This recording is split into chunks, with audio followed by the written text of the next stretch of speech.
Hi guys. நம்ம நண்பர்கள் நம்மள்கிட்ட எப்போயுமே கேட்குற ஒரு பெரிய விஷயம் தான், பிரியாணி கடை வச்சுருக்கீங்க, ஏன் பிரியாணி வீடியோ போட்டுருக்கீங்க அப்படின்ட்டு. நம்மளோட யூடியூப்பில் வீடியோ போட்டு 1 இயர் ஆக போகுது.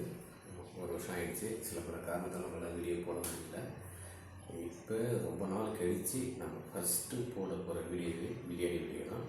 ஹோட்டல் ஸ்டைலில் நார்மல் குவாலிட்டியில் ஹைதராபாத் வெடி பிரியாணி எப்படி ரொம்ப சிம்பிளாக செய்யலாம் அப்படின்னு பார்க்கலாம். மிஸ் பண்ணாமல் பாருங்கள். ரொம்ப ஈஸியாக செய்யலாம். ஹோட்டல் வச்சுருவங்களுக்கு யூஸ் ஆகும். நீங்கள் வீட்டில் ஏதாவது செஞ்சு ஃபங்க்ஷன் ஏதாவது பண்ணீங்க அப்படின்னா வீட்லேயே உங்களுக்கு ஒரு 10 கிலோ 5 கிலோ பிரியாணி அளவுக்கு நல்லா விளக்கமாக சொல்லியிருக்கேன்.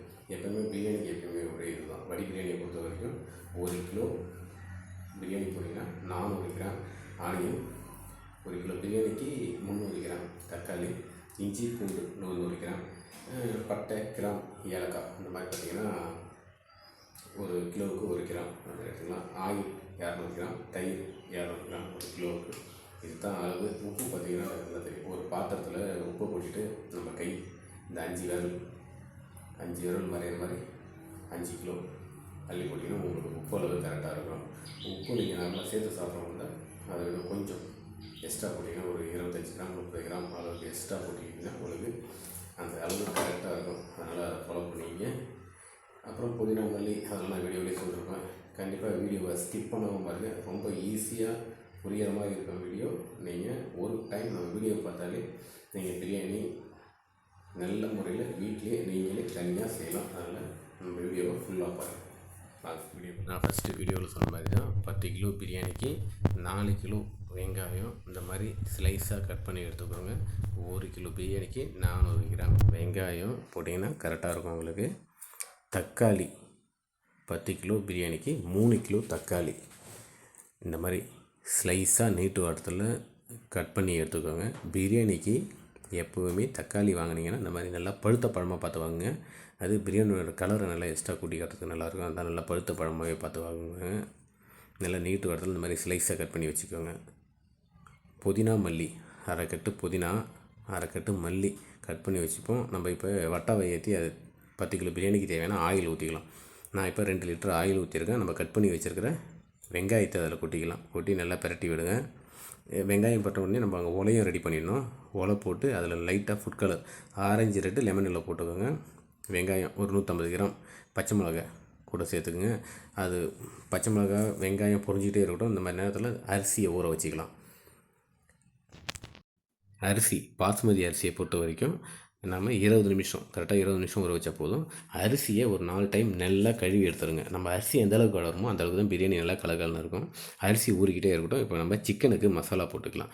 ஆல்ரெடி நான் சிக்கனுக்கு மசாலா போட்டு வச்சுருக்கேன். நம்ம என்னென்ன மசாலா போட்டுக்கோன்னா தயிர், இஞ்சி பூண்டு பேஸ்ட், சில்லி பவுடர், சால்ட் போட்டு ஒரு 1/2 மணி நேரம் சிக்கன் நல்லா ஊற வச்சுருவோம். இப்போ நம்மளுக்கு வெங்காயம் நல்லா பொரிஞ்சு வந்துட்டுருக்கு. வெங்காயம் நல்லா நம்மளுக்கு ஒரு 30% அளவுக்கு வெங்காயம் நல்லா பொரிஞ்சு வந்திருக்கு. பச்சை மிளகாய் ஒரு 150 கிராம் பச்சை மிளகாய் சேர்த்துருக்கேன். சேர்த்து நல்லா பிரட்டி விடுங்க. ஆனியனை பொறுத்த வரைக்கும் ஒரே லெவலாக பொரிஞ்சு வரணும். அதை நம்ம கிட்டேருந்து ஆனியனை பிரட்டி விட்டுருக்கணும். எல்லாமே ஒன் சைடு ஒரு கலராக ஒரு சைடு புரியாமல் இருந்ததுன்னா அது பிரியாணிக்கு நல்லா இருக்காது. இருக்கிற ஆனியன் எல்லாமே ஒரே அளவுக்கு நல்லா கோல்டு கலரில் பொரிஞ்சு வரணும்.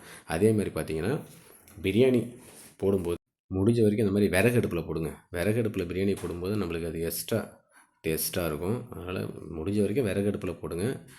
இப்போ நம்மளுக்கு ஆனியன் ஒரு 45-50% அளவுக்கு நல்லா பொரிஞ்சு வந்துடுச்சு. நல்லா இந்த மாதிரி டைமில் நம்ம ஆனியனை பரட்டி விட்டுக்கிட்டே இருக்கணும். ஒரே லெவலாக பொரிஞ்சு வரணும். ஆனியனை பொறுத்த வரைக்கும் ஒரே லெவலாக பொரிஞ்சு வரணும். அது மட்டும் நல்லா பார்த்துக்கோங்க. நம்மளுக்கு இப்போ ஃபுல்லாகவே ஆனியன் நல்லா பொரிஞ்சு வந்துடுச்சு. இப்போ சில்லி பவுடர் ஆட் பண்ணிப்போம். நான் ஆயிலே சில்லி பவுடர் ஆட் பண்ணிப்போம். நம்மளுக்கு கலர் நல்லாயிருக்கும். அதனால் சில்லி பவுடர் ஆட் பண்ணி நல்லா பரட்டி விட்டுக்கோங்க.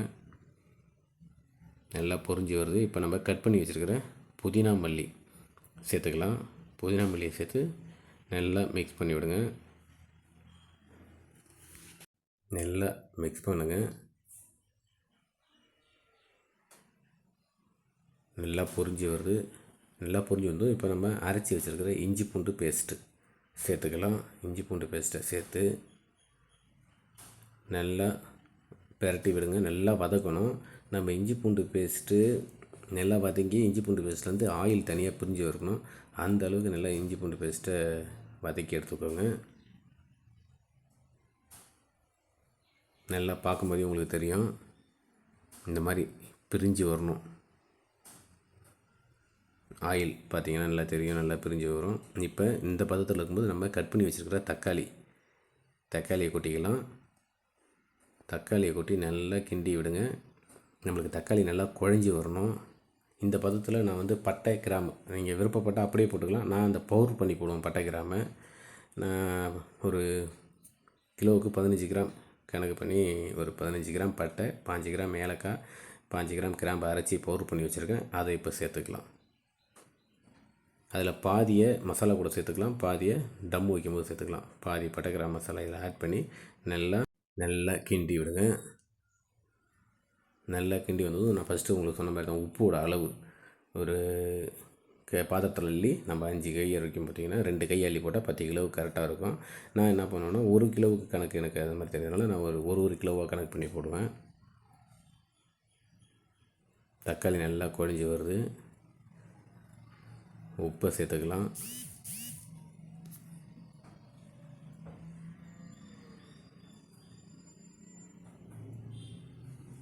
உப்பு சேர்த்து நல்லா மிக்ஸ் பண்ணி விடுங்க.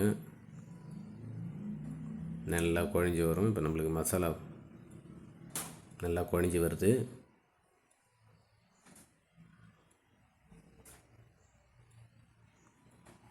இந்த பதத்தில் இப்போ நம்மளுக்கு அங்கே உலை ரெடியாக இருக்கும். அரிசியை போட்டுடலாம்.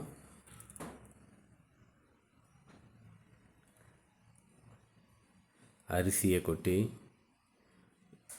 கிண்டி விட்டுட்டு ஒரு 30% ரைஸ் நம்மளுக்கு ஒரு 30% வேகும்போது நம்ம ஊற வச்சுருக்கிற சிக்கன் இருக்குல்ல, அதை எடுத்து பிரியாணியில் ஆட் பண்ணிக்கணும். அப்புறமா ஒரு 20% ரைஸ் வேகிறதுக்கும் இங்கே சிக்கன் நம்மளுக்கு ஒரு 10% வேகிறதுக்கும் கரெக்டாக இருக்கும். இப்போ நம்மளுக்கு ரைஸ் பார்த்திங்கன்னா நல்லா குக்காகி வந்திருக்கு. ஒரு 30% குக்காகிருக்கு.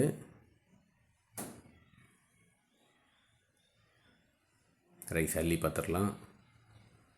ஓகே, ஒரு நல்லா 30% குக் ஆகிடுச்சு. இப்போ மசாலாவும் நம்மளுக்கு நல்லா குழஞ்சி வந்திருக்கு. நல்லா பார்த்திங்கன்னா தெரியும், மசாலா நல்லா குழஞ்சி வந்திருக்கு. இந்த டைமில் நம்ம ஊற வச்சுருக்கிற சிக்கன் எடுத்து பிரியாணி மசாலாவில் ஆட் பண்ணிங்க. சிக்கன் பார்க்கும்போதே தெரியும் உங்களுக்கு எந்த அளவுக்கு நல்லா ஊறி இருக்குன்னு. இதில் தான் உங்களுக்கு காரம், புளிப்பு, அந்த சிக்கனை வந்து உப்பு எல்லாமே நல்லா இருக்கும். நல்லா பஞ்சு மாதிரி இருக்கும் கறி. அதில் தான் நான் சிக்கனை ஊற வச்சு ஆட் பண்ணுறது. இப்போ சிக்கன் இதில் ஆட் பண்ணிட்டோம். அங்கே நம்மளுக்கு ரைஸ் ரெடியாக இருக்கும். ஒரு 50% 55% ரைஸ் நம்மளுக்கு குக் ஆகிடுச்சு. அதை வடிச்சிக்கலாம். ரைஸை வடிச்சிட்டு பிரியாணி மசாலாவில் கொட்டும்போது அப்படியே மெலிசாக தூவி விடணும். ஃபஸ்ட்டு இதை நம்ம கொட்டும்போது என்ன கேட்டிங்கன்னா, ஒரு இதை கொட்டும்போது ஒன் சைடு மசாலா ஏறிடும். அப்புறம் ஒரு சைடு வெறும் ரைஸ் மட்டும் இருக்கும். ஒரு சைடில் மசாலா ஏறிடும். அதனால் நம்மளுக்கு நினைக்கிற மாதிரி வராது. அதனால் தம் வைக்க ரைஸ் கொட்டும்போது முக்கியமாக பார்த்து கொட்டுங்க. இந்த மாதிரி அப்படியே தெளித்து கொடுங்க. அது மாதிரி ஃபுல்லாக தெளித்து விடுங்க.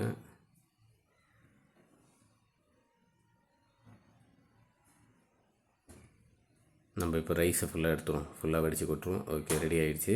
இப்போ கரண்டி எடுத்து பார்த்திங்கன்னா நம்மளோட விரலில் ஒரு 1.5 இன்ச்சு 10 கிலோவுக்கு ஒரு 1.5 இன்ச்சு அளவுக்கு கீழே மசாலா இருந்தால் போதும். அந்த அளவுக்கு தண்ணி பதம், அதாவது நம்ம ரைஸு தண்ணி பத்தலைன்னா நம்ம ரைஸ் வடிக்கிற தண்ணியை மேலே மட்டும் தெளித்து விட்டுக்கலாம். பச்சை தண்ணி ஊற்றக்கூடாது, சுடு தண்ணி தான் ஊற்றணும். தெளிச்சு விட்டோம். இப்போ நம்மளுக்கு 1.5 இன்ச்சு அளவுக்கு கரெக்டாக இருக்குது. இப்போ நான் அரைச்சி வச்சுருக்கிற மீதி வச்சுருந்த அந்த பட்டை கிராம்பு ஏலக்காய் பவுடர் மேலே தூவி விட்றோம். நல்லா மெலிசாக மேலே ஃபுல்லாக தூவி விட்டுறோம். தூவி விட்டு கட் பண்ணி வச்சுருக்கிற புதினா மல்லி எடுத்து அப்படியே தூவி விட்றோம். மேலே தூவி விட்றோம். பேரல் அடுப்பு நம்ம வச்சுருக்கிறது பேரல் அடுப்பு. அதனால் அதில் தம்மு வச்சுன்னா சரியாக தம்மு ஆகாது. அதனால் நான் என்ன பண்ணுவேன்னா, கீழே ஒரு 3 செங்கல் பார்த்திங்கன்னா அது ஒரு 3 செங்கல் முக்கோண டைப்பில் வச்சுருப்பேன். இந்த மாதிரி 3 செங்கல் எடுத்து வச்சுட்டு நெருப்பள்ளி அதில் போட்டு சுற்றி ஒதுக்கி விட்டுட்டு வட்டாவை தூக்கி அது மேலே வச்சிடலாம். வட்டாவை தூக்கி அது மேலே வச்சுட்டு நம்ம ரைஸ் வடித்த தண்ணியை தூக்கி கூட அந்த வட்டா மேலே வச்சுக்கலாம். வெயிட்டுக்கு. ரெண்டாவது ப்ளஸ் பாயிண்ட் என்னன்னா, அதோட ஹீட்டும் நம்மளுக்கு இன்னும் கொஞ்சம் எக்ஸ்ட்ரா ஹீட்டாக கொடுக்கும், வச்சுக்கலாம். கீழ் தம்மு நம்ம கம்மியாக நெருப்பு போட்டால் போதும். மேல் தம்முக்கு தான் நம்ம நெருப்பு அதிகமாக போடணும். ஏன்னு கேட்டிங்கன்னா, நம்மளுக்கு மேல் தம்மு அனல் அதிகமாக கொடுக்கும்போது தான் அடியில் இருக்கிற மசாலா இருக்கிற அந்த ஸ்பைசி இதெல்லாம் இழுத்துக்குன்னு மேலே ஒரு மசாலா, அப்போ அந்த ரைஸ் நம்மளுக்கு நல்லா பஞ்சு மாதிரி இருக்கும். அதனால் பிரியாணிக்கு முடிஞ்ச வரைக்கும் மேல் தம்மு நல்லா கொடுங்க, ரைஸ் நல்லா பஞ்சு மாதிரி இருக்கும். நம்ம நெருப்பள்ளி போட்டுக்கலாம்.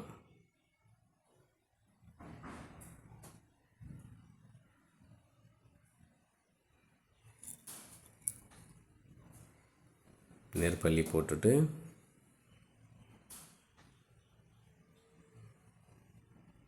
அள்ளி போட்டுக்கிட்டே இருக்கட்டும். நம்ம தம்மாவட்டம் நம்ம வெளியில் ஒரு ரவுண்ட் அப்படியே போயிட்டு வரும். இதுதான் எங்கள் ஊர் கடை வீதி. பார்த்திங்கன்னா இதுதான் எங்கள் ஊர், என்னோடய கடையோட வியூ தான். கடைக்கு வெளியில்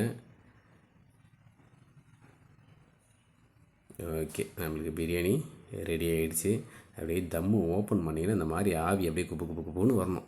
ஆவி வந்தால் தான் நம்ம பிரியாணி நல்லா தம்மாக இருக்குதுன்னு அர்த்தம். நல்ல தம்மாக இருக்குது. பார்த்திங்களா பிரியாணியை அப்படியே கறிலாம் அப்படியே கையில் எடுத்திங்கன்னா அப்படியே பஞ்சு மாதிரி இருக்கும் ரைஸ்.